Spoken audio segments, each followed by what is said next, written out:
தற்போதைய அண்மை செய்தியை பார்த்துக் கொண்டிருக்கிறோம். சேலம் பெரியார் பல்கலைக்கழக துணைவேந்தர் ஜெகநாதன் மீது நடவடிக்கை எடுக்கலாம் என தமிழ்நாடு தொழிலாளர் நல ஆணையம் உத்தரவு பிறப்பித்திருக்கிறது. இது தொடர்பான கூடுதல் விவரங்களோடு இணைகிறார் செய்தியாளர் கோகுல். விவரங்களை பதிவு செய்யலாம்.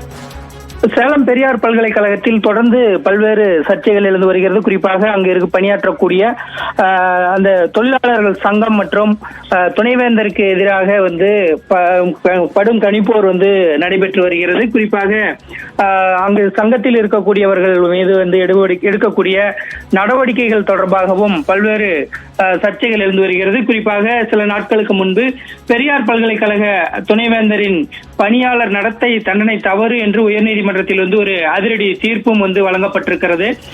சேலம் பெரியார் பல்கலைக்கழக துணைவேந்தரின் செயலாளராக இருந்தவர் சரவணன். இவர் பணி ஓய்வு பெறும் நாள் அன்று துணைவேந்தர் அவரை பணியிறக்கம் செய்து ஓய்வு பெற செய்தார். இதை எதிர்த்து அவர் உயர்நீதிமன்றத்தில் வழக்கு தொடுத்திருந்தார். அந்த வழக்கில் சில நாட்களுக்கு முன்பு துணைவேந்தர் ஜெகநாதன் செயலுக்கு அந்த அவருடைய செயலுக்கு உயர்நீதிமன்றம் கண்டனம் தெரிவித்து அந்த பணியிறக்கம் செல்லாது எனவும் தீர்ப்பு வழங்கி இருக்கிறது. இந்த நிலையில் தற்பொழுது துணைவேந்தர் ஜெகநாதன் இதுபோல மேலும் 4 தொழிலாளர்கள் பணி நீக்கம் செய்யப்பட்டது தொடர்பாக தற்பொழுது ஆணை ஒன்று வெளியாகி இருக்கிறது. குறிப்பாக முன்னாள் பதிவாளர் பொறுப்பு பாலகுமாரன் ஆகியோர் 4 தொழிலாளர்களை பணி நீக்கம் செய்ததால் தொழிலாளர் சட்டத்தின்படி குற்றமளித்தவர் என அரசாணை வெளியிட்டு அவர் மீது குற்றவியல் வழக்கு தொடர தொழிலாளர் ஆணையத்திற்கு அரசு உத்தரவிட்டு இந்த ஆணை வெளியாகி இருக்கிறது.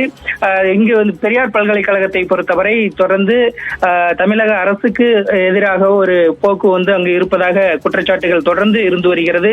ஏற்கனவே இதற்கு முன்னால் இருந்த பதிவாளரை மீது நடவடிக்கை எடுக்க கோரி தமிழக உயர்கல்வித்துறை இங்கு இருக்கக்கூடிய துணைவேந்தருக்கு 2 முறை கடிதம் அனுப்பியும் அவர் அவ்வாறான நடவடிக்கை எடுக்கவில்லை. அதே நேரத்தில் அங்கு பணியாற்றக்கூடிய தொழிலாளர் சங்கத்தில் இருப்பவர்கள் மீது இது போன்ற நடவடிக்கைகளை தொடர்ந்து துணைவேந்தர் எடுத்து வருவதாக பல்வேறு குற்றச்சாட்டுகள் எழுந்து வந்த நிலையில் தற்பொழுது இந்த தொழிலாளர் ஆணையத்திற்கு தற்பொழுது அரசு உத்தரவு இருப்பது பெரும் ஒரு பரபரப்பை ஏற்படுத்தி இருக்கிறது.